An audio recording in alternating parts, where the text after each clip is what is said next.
Dünən hansı gün idi? Deməm. Dünən hansı gün idi? Bugünün Dünən hansı gün idi? Dünən hansı gün idi? Dünən dünəndə qaldı. Sabah bugün. Gözümə bax. Aa, gözlərimə bax. Çox diqqətlə baxın, mənə baxın. Mən ailədə şu ailəmizi dağıdırsan. Gözümün içinə bax. Baxdım gözümə. Özünü harda güvəndə hiss edirsən? Mən özümü hər tərəfdə. İnsan çörək pulu üçün işləyirsə əgər, çörəkçi nə pulu üçün işləyir? Çörəkçi, insan çörək pulu üçün işləyir. Bəli. Yaxşı, çörəkçi nə pulu üçün işləyir? Ona görə atalar deyiblər ki, çörəyi ver çörəkçiyə, beşini də üstəlik. Ən xarizmatik meyxanaçı kimdir? Xarizmatik meyxanaçı. Özüm elə. Özümə nə olub? Özüm dedi özümə. Özümə nə olub bəyə?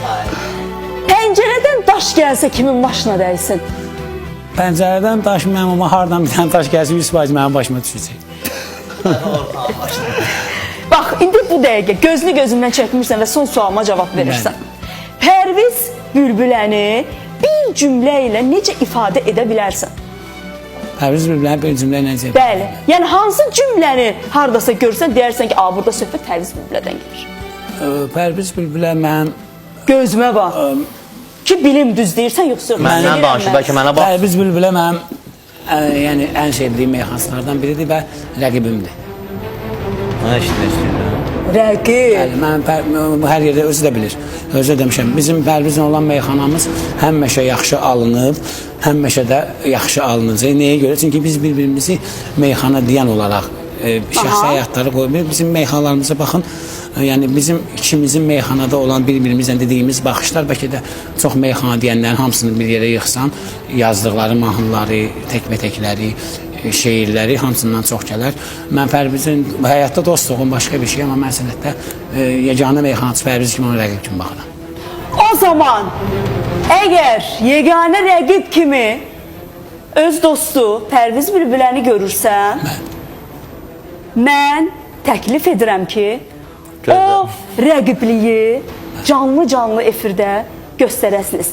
Çünki bizim bir neçə dəqiqədən sonra Pərviz Bülbülə ilə, sən bilirsən demə, Pərviz Bülbülə ilə biraz başqa söhbətlərimiz olacaq. Ümumiyyətlə, mən bir söyləyeyim Zülxan, biz bəzən rəqib sözünü səhv salırıq.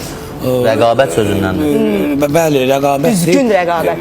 Estağfurullah, biz Azərbaycanlılar bir-birimizə düşman ola bilməliyik, olmamalıyıq. Çünki bizim bir düşmanımız var, onu da bilirsiniz də 44 günə biz başa saldıq.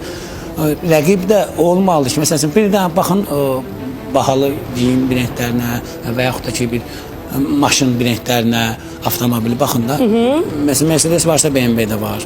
Yəni, rəqabət olmasa inkişaf olmaz. Bugün meyxanada Pərvizin zamanında o elədiyi ki, Musqanilər var idi ki, meyxanaya böyük bir uğurlar gətirdi, böyük bir kütlə gətirdi və Balayeli həmən o Musqaniləri demək olar ki, ritimlərlə elədi. Pərvizi təkrarlamamaq üçün ritimlərlə elədi. Ona görə mən yenə deyirəm, mənim meyxanada qardaşlarımız, dostlarımız çoxdur. Hamı da bilir ki, mən Rəşadı çox istəyirəm.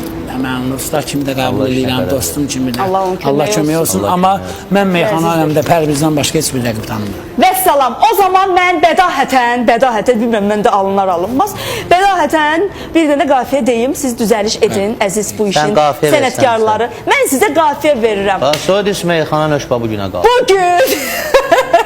Xahiş edirəm, o nə sözdür, əziz Pərviz Bülbülə. Olmaz, qafiyəni mən tutmalıyam. Qafiyəni, yaxşı, mən sizə sözləri verirəm. Yazıblar, yazıblar. Yox. Əgər söhbət rəqabətdən və rəqiblikdən düşdüsə, bu həyatda sən mənə dostsan dəqiq, amma səhnədə olursan mənə rəqib. Çəkişməsək bərkiməliyik. Budur qafiyə. Nədir qafiyədi görək, söhbət edirik. Mən dedim də, indi tutun. Özü tutsun. Yaxşı, özü. Bir dənə təkrar elə onu. Həyatda sən mənə ən yaxın dostsan dəqiq. Amma səhnədə gəlib olursan mənə rəqib.